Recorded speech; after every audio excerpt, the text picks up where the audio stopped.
Assalamualaikum warahmatullahi wabarakatuh dan selamat sejahtera. Saya Dr. Rozan Nizam Zakaria, Pakar Psikiatri Universiti Islam Antarabangsa Malaysia. Hari ini kita nak bercerita tentang apa yang ibu bapa perlu tahu untuk sama-sama bina emotional intelligence anak-anak. Biasa tak bila bawa anak balik daripada sekolah, balik daripada camp, balik daripada kelas dan sebagainya, kita tanya macam mana camp hari ini? Macam mana kelas hari ini? Macam mana program hari ini? Dan anak jawab dengan ringkas, okey. So, tidak banyak feedback yang kita dapat daripada anak. Dan saya rasa ini fenomena yang biasa kita lalui seharian bersama dengan anak-anak.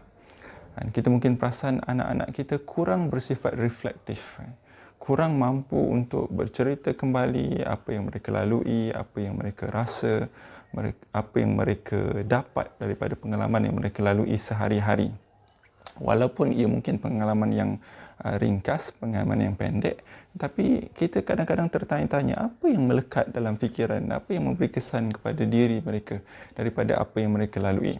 So sebenarnya walaupun perkara ini nampak simple, nampak ringkas, tapi sebenarnya ia merupakan suatu kemahiran yang sangat penting, iaitu kemahiran self-reflective ataupun self-awareness. Dan sebelum ni saya berkongsi dalam Facebook saya tentang emotional intelligence ataupun EQ yang sangat penting. Kenapa kita tekankan tentang EQ adalah kerana kita bukan sekadar nak anak kita ni pandai, dapat result yang baik daripada exam, tapi kita nak anak kita ni survive dalam kehidupan. Dan antara kunci untuk survive dalam kehidupan menurut sangat banyak kajian saintifik adalah bukan semestinya IQ, bukan semestinya bijak dari segi akademik, tapi bijak dari segi emosi. Apa maksud kebijaksanaan dari segi EQ? Simple saja. Kita melihat daripada dua aspek, iaitu yang pertama emosi, yang kedua perhubungan. Maksudnya anak kita itu membesar dalam keadaan dia mampu mengenal pasti, mengurus, mengendali emosinya, mampu menggunakan kemahiran yang ada pada dirinya untuk dia bergaul dengan orang lain, membina perhubungan dan maintain perhubungan yang dia bina. So, dua perkara ini sangat asas. Dan kalau EQ ini tak settle, dia akan tak settle banyak benda lain. Dan sebab itu, kalau kurang salah satu punca ataupun salah satu prinsip asas dalam EQ dia tidak akan dibina dengan sempurna. Sebelum ni saya kongsi 5R yang penting dalam pembinaan emotional intelligence, iaitu reflection, relaxation, regulation of emotion, relationship building dan respect. So 5 ni mesti terbina dengan baik. Cuma hari ni saya nak fokus satu perkara saja, iaitu reflection. Reflection ni dalam bahasa mudahnya bermaksud self-awareness, mengenal diri. Tahu tentang diri dia sendiri, seolah-olah mampu melihat diri dia dari perspektif orang lain. Ataupun dalam bahasa mudah, anak berkemampuan untuk muhasabah diri. Anak berkemampuan untuk reflect tentang apa yang dia rasa dan apa yang dia lalui. Kenapa benda ni penting? Self-awareness atau self-reflection adalah langkah pertama dalam menyelesaikan apa juga masalah. Sebab apa? Sebab kalau kita tak tahu apa masalah kita ataupun dia sendiri tak sedar perkara itu bermasalah, macam mana dia akan perbaiki diri dia? It is as simple as that. Okay? So, apa maksud self-reflection ni? Self-reflection ni bermaksud kemampuan anak untuk mengenal pasti emosi dirinya. Pertama. Kedua, kemampuan anak untuk mengendali dan mengurus emosi yang dikenal pasti itu. Ketiga, kemampuan anak untuk mengenal pasti emosi orang lain. Keempat, kemampuan anak untuk menilai tingkah laku dia. Kelima, kemampuan anak untuk menilai tingkah laku orang lain. Dan seterusnya memahami bagaimana emosi dia, emosi orang lain, tingkah laku dia dan tingkah orang lain sentiasa berinteraksi antara satu sama lain. Sentiasa mempengaruhi dan dipengaruhi. Okay? So ini skill yang sangat penting dan sangat asas untuk setiap anak fahami. Okey, so hari ini saya nak kongsi tentang 5 tips bagaimana nak bentuk self-reflection, budaya self-reflection dalam anak, kemahiran memuhasabah diri dalam diri anak-anak. Okey, so saya nak share 5 tips sahaja. Tips yang pertama adalah ajar anak untuk guna kaedah stop bila mana dia beremosi atau bila mana dia berhadapan dengan masalah. Apa maksud stop? S, stop, berhenti. T, take a step back. Take a breath. Maksudnya apa? Maksudnya berhenti sekejap, tenangkan diri dengan jauhi diri daripada punca masalah dan bernafas untuk tenangkan diri.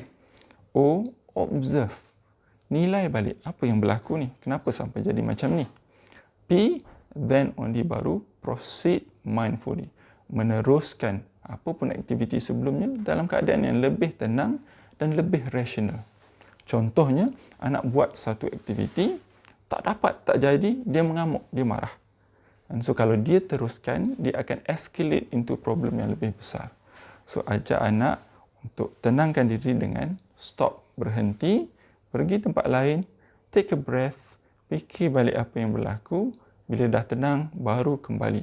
So ini skills yang sangat asas tapi sangat penting. Tanpa stop, kita akan bertindak melulu.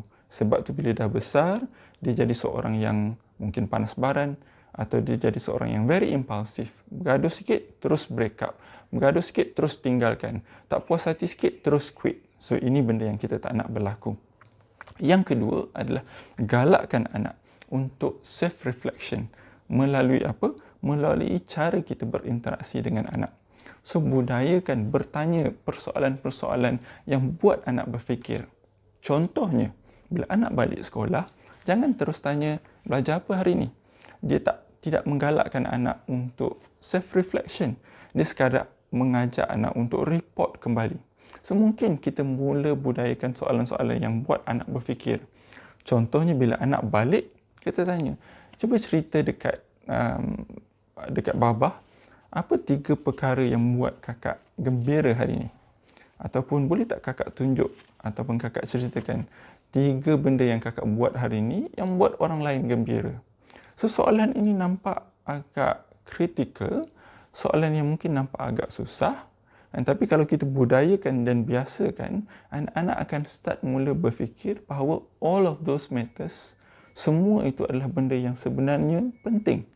Cuma kalau kita tak fikirkannya, mungkin kita akan abaikan elemen-elemen itu dalam kehidupan kita. So, budayakan. Kalau anak tak biasa bercakap, bercerita, mungkin boleh minta anak tulis. Mungkin boleh minta anak berkongsi dengan kaedah-kaedah yang lain. Yang penting, kita sebagai ibu bapa sediakan medium untuk menggalakkan perkembangan budaya ini dalam diri anak, kemahiran ini dalam diri anak-anak kita. Yang ketiga, amalkan konsep do it again, do it right. Bila anak buat kesilapan, jangan sekadar berhenti dengan marah atau tegur atau bagi tahu apa yang dia salah.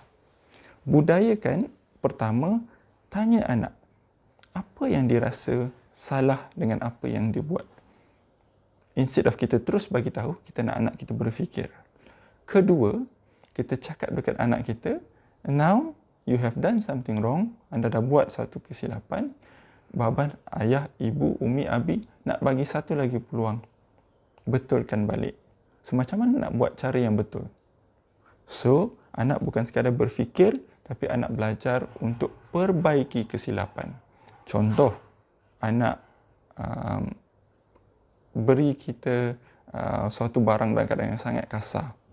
Dan kita cakap kat dia, Baba tak suka cara kakak bagi barang ni dekat Baba. Agak-agak kenapa Baba tak suka? Dan kita galakkan dia berfikir.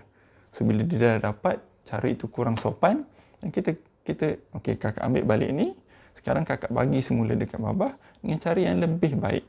So, dia pun bagi, dan kemudian kita puji. So, the whole process tu may take 2-3 minutes. Tapi percayalah, apa yang kita buat sebenarnya, kita ajar anak self-reflection, self-correction. Skills yang sangat penting bila dia membesar nanti.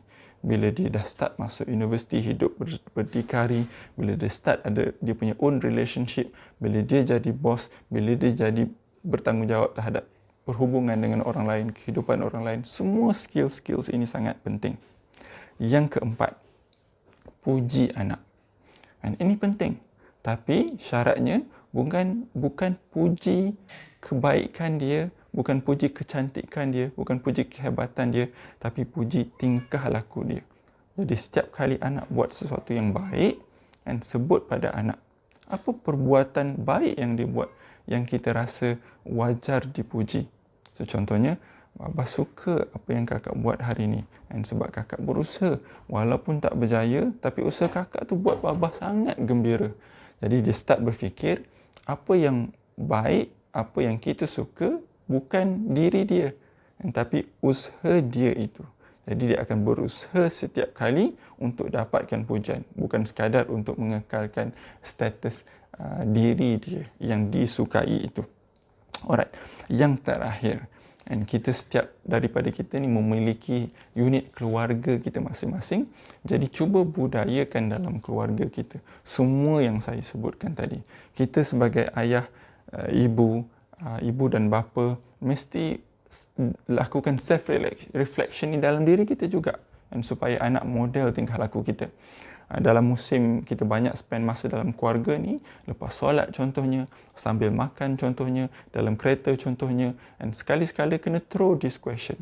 Contohnya, kita budayakan bertanya pada anak, okey, cuba sebut apa yang semua orang rasa bersyukur, rasa happy, rasa sangat berterima kasih hari ini. So, Baba bagi satu, Umi bagi satu, everyone bagi satu.